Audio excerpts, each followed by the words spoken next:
¿Quién ganará la guerra en Ucrania? ¿Y qué desafíos tendremos como humanidad? Quizás sean dos cuestiones vitales, indispensables conocer para saber qué está pasando, más en este mundo que hoy está interrelacionado. Primero vamos a rescatar dos puntos de nuestra seguridad global importantes para empezar. Soy Roberto de la Madrid y esto, que ya lleva 9 años al aire detrás de la razón. Comenzamos.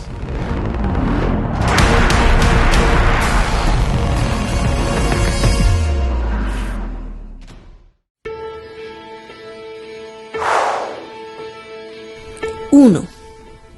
Por un lado, hay alarma en Estados Unidos, en muchos gobiernos y bancos y en millones de familias que denuncian que la inflación está imparable.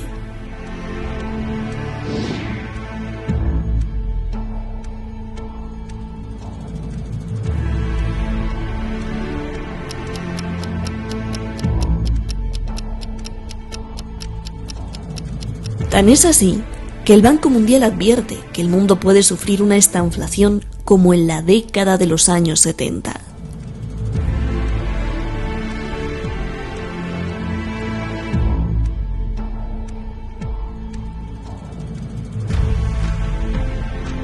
Estanflación es un término que indica que hay estancamiento, recesión y al mismo tiempo inflación. El crecimiento global este año será la mitad de la tasa anualizada del año pasado, afirma el Banco Mundial. Del 4.1 cayó al 2.9%.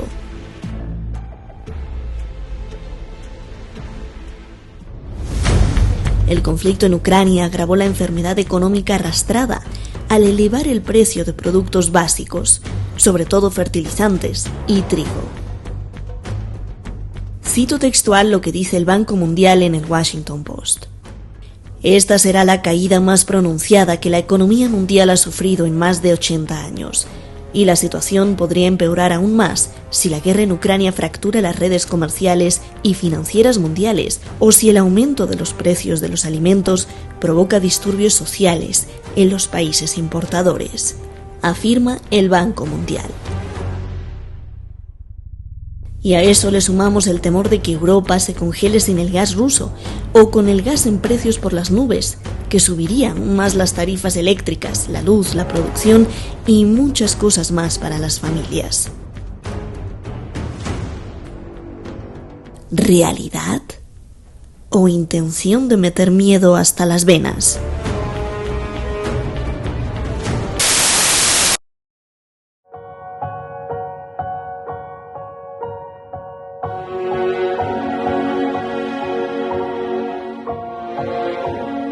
Por otro lado, los más poderosos inversionistas ven con amor a Mauritania. Es más, ya la habían visto desde hace unos años, pero no querían darle mucha publicidad.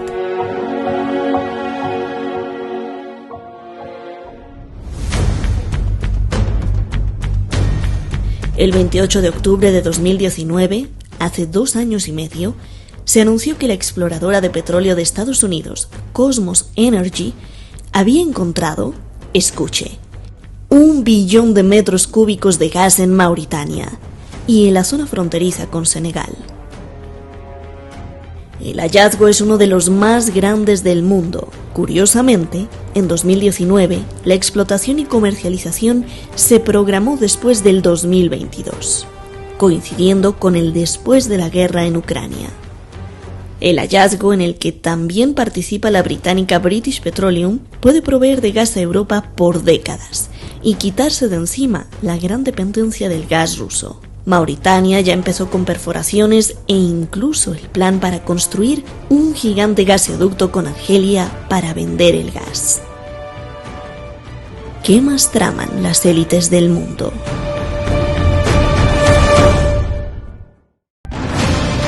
Recuerda a George Soros hace unos días allá en Davos, dijo, si no derrocamos a Putin, incluso la civilización podría desaparecer. Bueno, ahí se la dejo ahí como una cereza. Muchísimas gracias al equipo de Detrás de la Razón, muchísimas gracias sobre todo y más que todo a usted. Ya llevamos más de 9 años y medio al aire, a pesar de que pues nos han quitado muchas veces los canales, así eliminado por completo. Nunca voy a rendirme de decirle a usted que gracias, y que gracias a usted por todas las protestas en YouTube.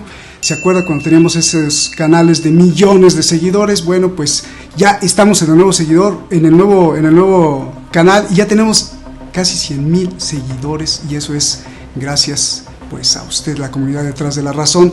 Hemos detectado que los motores de búsqueda de Google y de YouTube no ocultan, no quiero decir si lo hacen a propósito, no, pero ocultan, y en muchos que eran suscriptores de Detrás de La Razón no saben dónde estamos.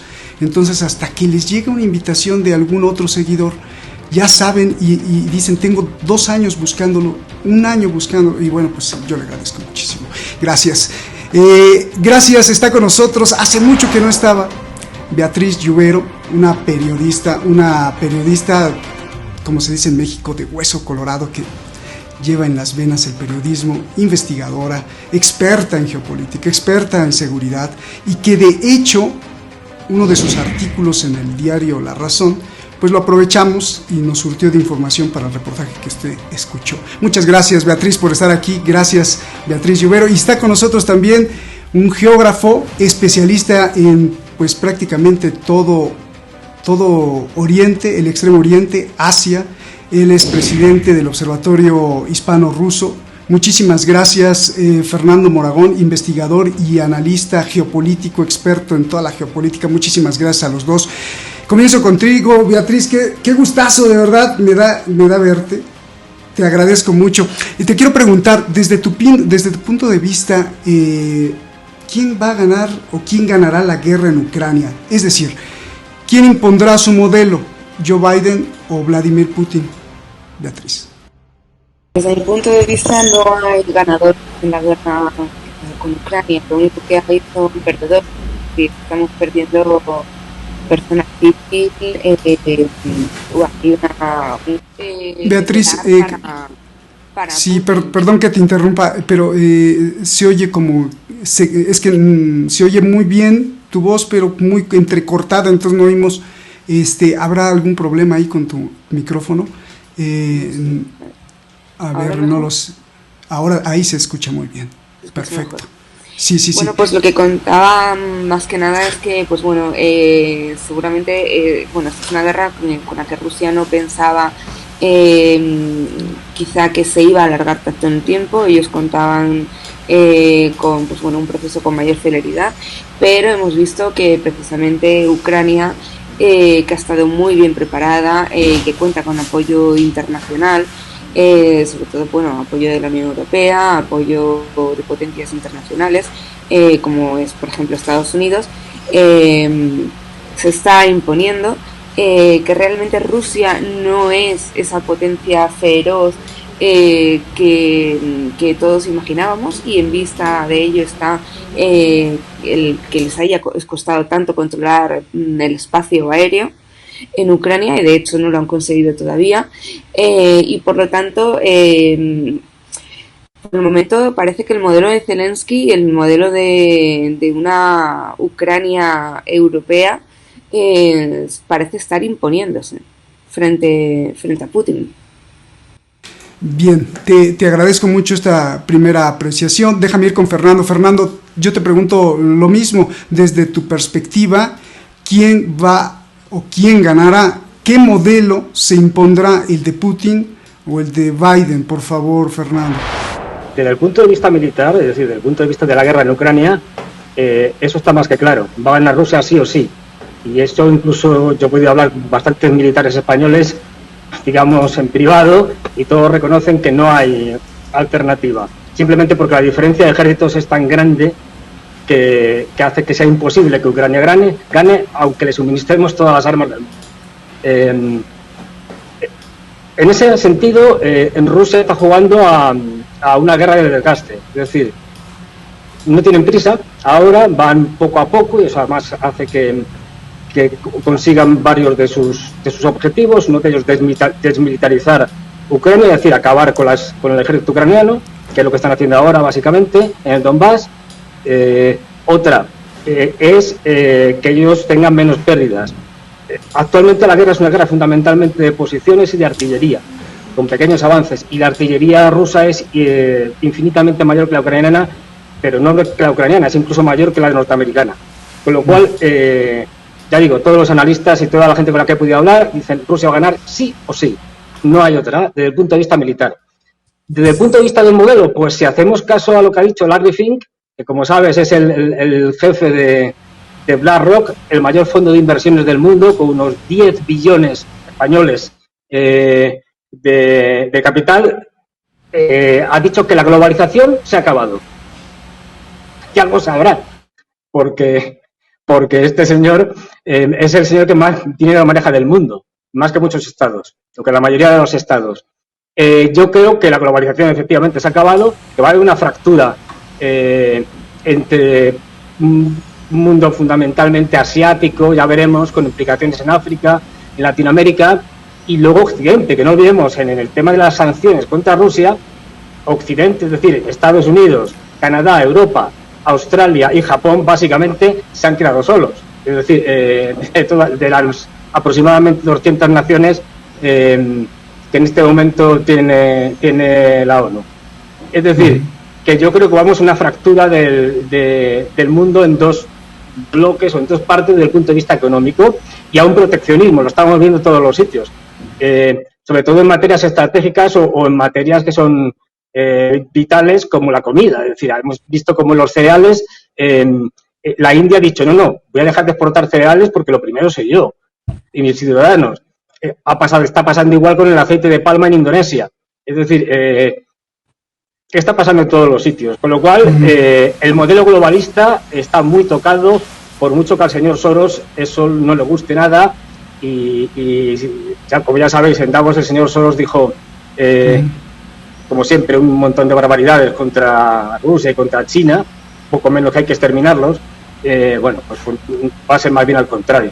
Estamos en un momento de decadencia del mundo anglosajón, o lo que se llama la anglosfera, y eso yo creo que puede tardar más o menos, pero es irreversible. Gracias, Fernando, también por esta primera apreciación. Beatriz, yo tengo personalmente muchos amigos en Colombia, en Argentina, en Paraguay, en España, en Portugal, en Londres. Acabo de hablar con un amigo en Londres, en Alemania, y todos coinciden, me dicen, Roberto, no me alcanza, los precios están subiendo tremendamente, y todos ven hacia la guerra en Ucrania. Con lo que me dices de que pues Rusia no se está imponiendo, sino se está imponiendo la parte occidental. Entonces, y con lo que nos dice Fernando Moragón, pues ya no entiendo cómo explicas o cómo concilias todas estas ideas, o definitivamente todos aquellos que se quejan de esta presión inflacionaria provocada o porque le achacan o le echan la culpa a la guerra en Ucrania.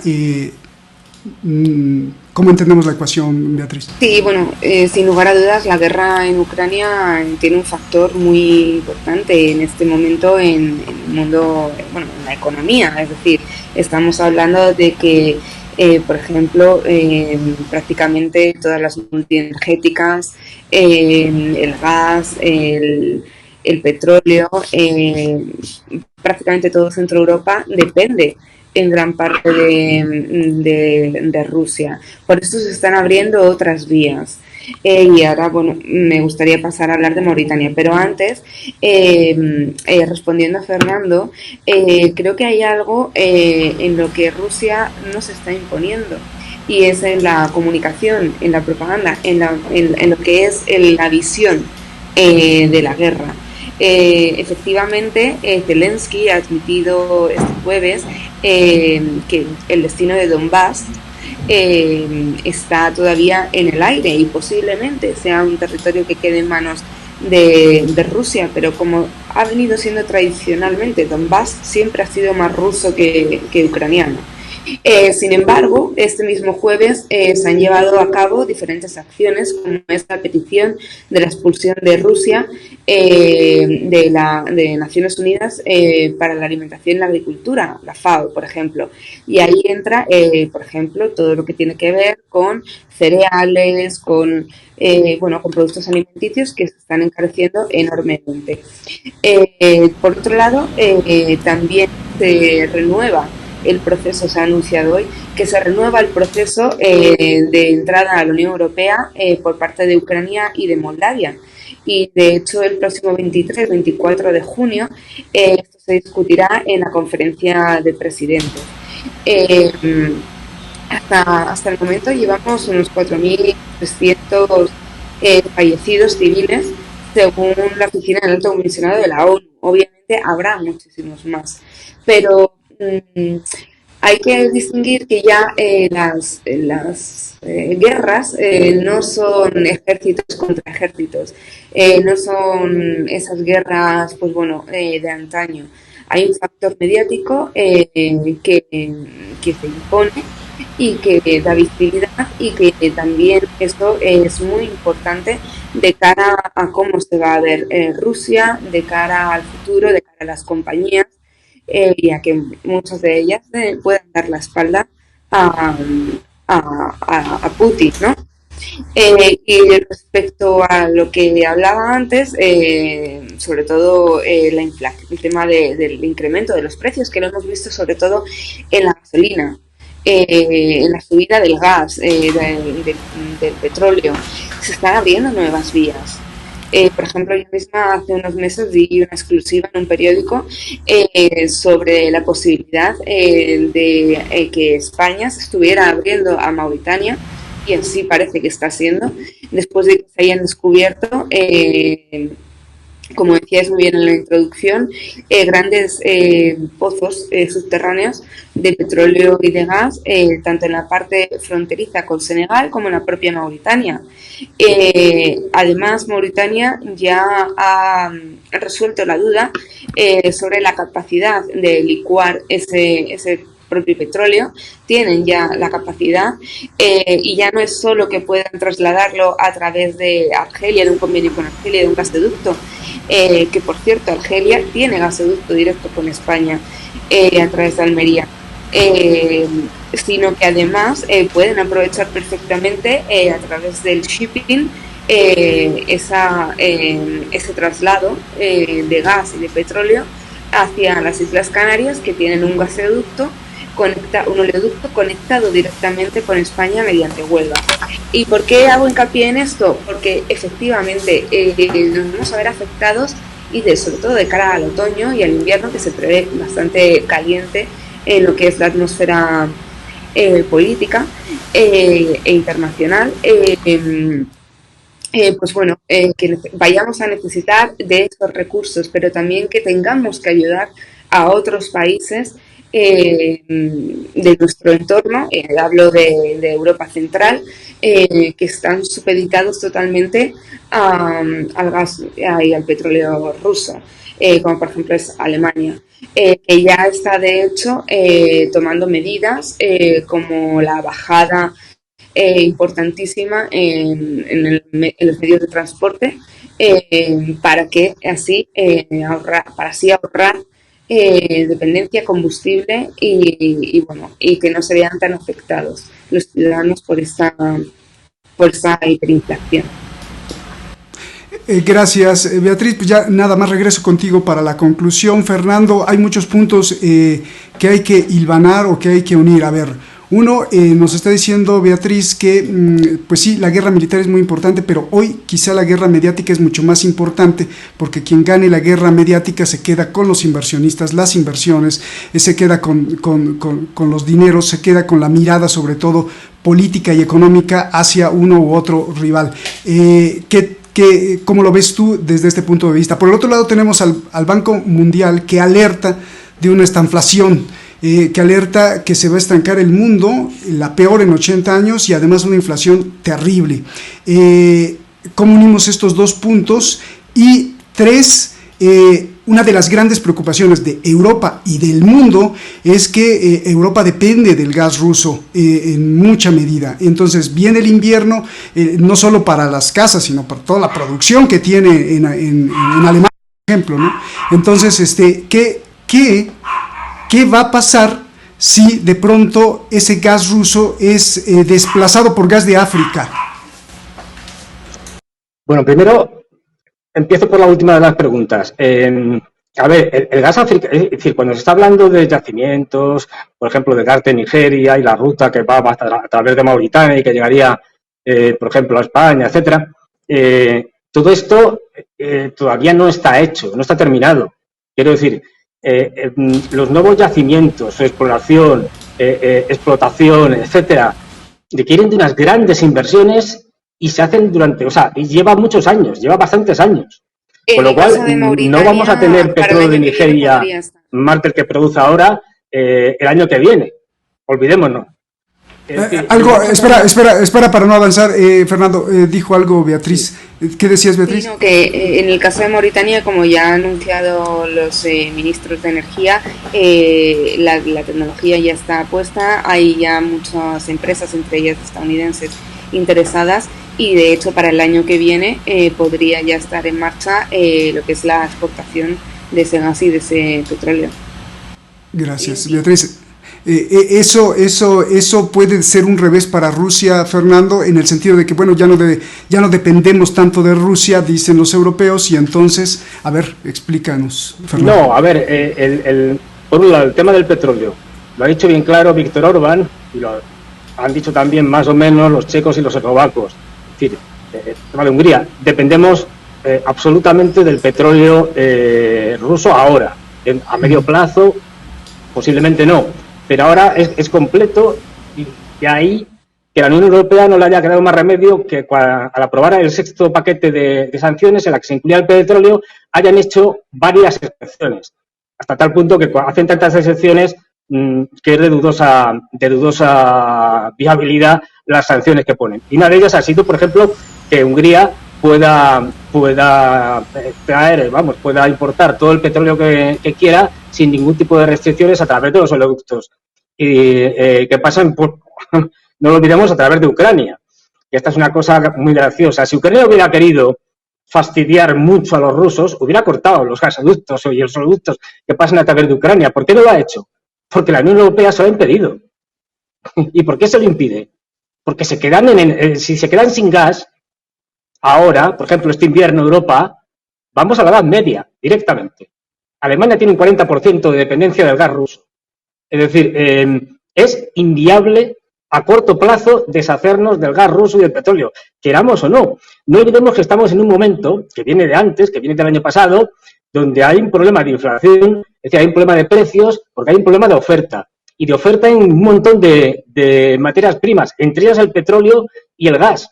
Como hay un problema de oferta, es decir, por eso sube la inflación y es tan difícil cortarla y por eso lo que haga la Reserva Federal no vaya a ningún lado porque subir los tipos de interés puede regular la inflación cuando es producto de la demanda, pero no cuando es producto de la oferta, es decir, de la escasez de materias. Con lo cual, tenemos inflación para rato y yo me acuerdo ahora, hablando con amigos y amigas mías que trabajan en JP Morgan, antes de la guerra ya me decían, mira, lo que estamos viendo es que para finales de año, principios del año que viene y tal, va a haber una crisis económica como nunca la ha habido.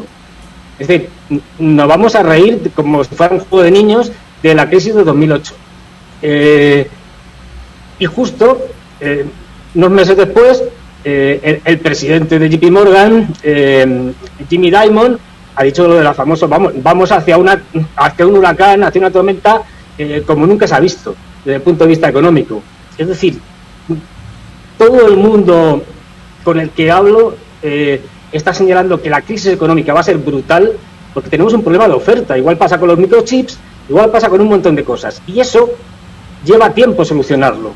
Con lo cual nos esperan un año muy duro y si además unimos los conflictos geopolíticos, la guerra en el caso de Ucrania, luego las estupideces de la Unión Europea, que nos autosancionamos a nosotros mismos, eso es una cosa que nadie comprende, pero bueno, bien, ¿qué se le va a hacer? Por otro lado, que tenemos otro conflicto en ciernes, que es muy probable, no es seguro, pero es muy probable que lo tengamos incluso ya este año, que es otra guerra, en el caso de Estados Unidos con China, posiblemente por el tema de Taiwán. De hecho hay un increciendo de la tensión tremenda y no hay día que los norteamericanos estén digamos, apuntalando esa idea y haciendo que China reaccione ante el paso. Por ejemplo, ahora tienen dos portaaviones con sus grupos aeronavales en el Pacífico. Pues todo ese tipo de cosas nos va a poner en una situación prácticamente al borde del precipicio. Ya se vienen combinando muchos de esos elementos desde atrás. Por ejemplo, McKinsey, la famosa consultora, ya dijo en un informe de, si mal no recuerdo, de 2017, que, por ejemplo, la revolución tecnológica de la robótica, de la inteligencia artificial, va a suponer la pérdida de 800 millones de puestos de trabajo en esta década. Es decir, con lo cual ya se venía barruntando todo esto. El coronavirus agravó muchísimo toda esta situación, pues rompiendo las cadenas de suministro, que todavía no se han recuperado, con una China que no sabe cómo salir, además, del problema del COVID cero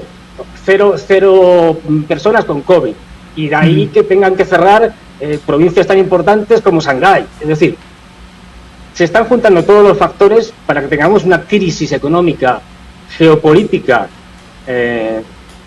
total. Yo soy de los que defiendo la idea de que estamos ante una guerra mundial, si se quiere ante una guerra mundial híbrida, pero claramente, y lo estamos viendo en la guerra económica, en la guerra militar, que sería la convencional, en la guerra de la propaganda, como tú muy bien señalabas, en la guerra en el ciberespacio.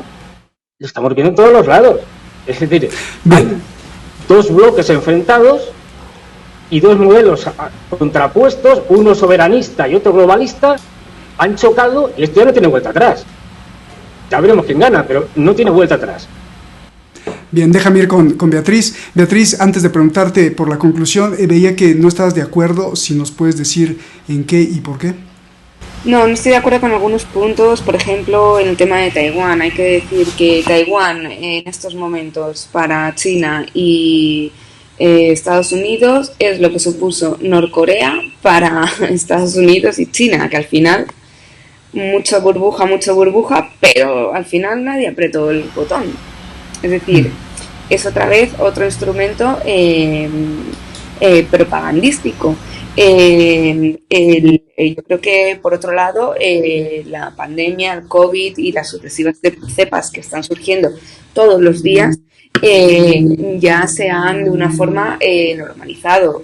De hecho, por ejemplo, en España, sin ir más lejos, teniendo el COVID, yo es que lo pasé hace, por ejemplo, una semana de nuevo, ya no hay esa baja por el COVID, es decir, se ha gripalizado la enfermedad, por usar algún término, y sí, de hecho es que, bueno, si tienes que ir a trabajar, a acudir a tu puesto de trabajo por no poder teletrabajar, vas a trabajar con COVID.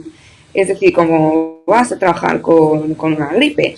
Es decir, sí ha supuesto un parón y supuso un parón enorme a todos los niveles, sobre todo mundiales, pero no creo que eso suponga que China se vea atrapado precisamente por la pandemia. De hecho, China es uno de los países que más rápido se ha recuperado y que más rápido ha recuperado tanto su producción como su distribución. Y bueno, llegando a la conclusión final, yo creo que de momento, obviamente es algo que es una guerra que va a continuar, que se están buscando otros medios para hacer frente a las energías, para hacer frente a este invierno. Hay que destacar además todos los planes estratégicos de todas las grandes multinacionales respecto a las renovables, es decir, las energías fósiles ya están quedando en un lado, apartadas, y las energías renovables vienen con muchísima fuerza, y sobre todo esa búsqueda de otros destinos, ya bien sea en África o en otros yacimientos de combustibles fósiles, porque obviamente va a seguir existiendo durante un tiempo, breve o no, esa dependencia. Pero que, por ejemplo, en la Unión Europea están intentando paliar todos estos efectos para que precisamente la guerra entre Rusia y Ucrania no suponga, pues bueno, que como dijo Fernando, volvamos a la Edad Media, eso seguro. Y también si Ucrania no ha decidido no cerrar ese grifo de gas y de petróleo hacia la Unión Europea, sobre todo de gas, ha sido también porque en parte Ucrania se ve también recompensada. Y es una forma también de adquirir dinero como lo hace Marruecos, de ser pagada por ese tránsito. Es decir, también es una posición egoísta, ¿no? En algún modo, y en estos momentos en los que Ucrania tiene que intentar buscar recursos por todos los lados, pues hombre, ese claramente es uno de ellos. Pero bueno, veremos lo que se decide finalmente el próximo 23-24 de junio respecto a la incorporación de Ucrania y de Moldavia a la Unión Europea. Veremos si finalmente se expulsa a Rusia de la FAO, lo que ahí pues bueno podría suponer que de alguna forma esta crisis, sobre todo con alimentos y materias primas de primera necesidad, como son los cereales, se enfocara de otra manera y veremos realmente pues bueno en qué superioridad o en qué cartas echa Rusia sobre esta guerra de artillería en Ucrania, porque lo que sí es cierto es que Ucrania, a pesar de estar recibiendo ayuda armamentística, no ha recibido prácticamente ni la mitad de ayuda que pudiera haber recibido por parte de otras potencias, y aún así está encarando a Ucrania, a Rusia, perdón, de una forma bastante sólida. Oye, Beatriz, pero ¿cómo ves a tú que eres experta en seguridad global, cómo ves a los ciudadanos del mundo, el promedio de los ciudadanos del mundo, no las clases ricas, por supuesto, en el próximo año, en los próximos 5 años, más pobres, igual o con un poquito de más dinero? ¿Hay por qué preocuparse? No sé, a ver, dime. Yo sigo viendo un mundo totalmente dividido, en el que la clase media tiende a desaparecer, en el que los ricos son más ricos, los pobres son más pobres, y la clase media obviamente pues se va a ir empobreciendo.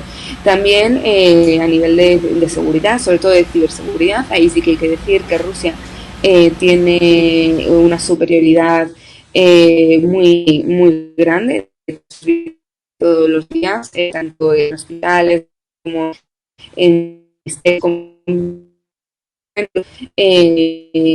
los ataques que se están produciendo continuamente por parte de Rusia, de una forma, pues bueno, lo podemos leer como para digamos, detener esa guerra mediática, ¿no?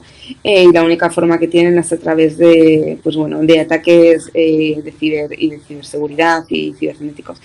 Pero realmente el mundo hacia el que nos dirigimos creo que es un mundo, como bien habéis dicho antes, mucho menos globalizado, mucho más dividido entre clases, y es un mundo en el que, pues bueno, efectivamente las nuevas generaciones van a tener que pelear mucho por conseguir puestos de trabajo que no sean totalmente precarios, como está ocurriendo ahora mismo.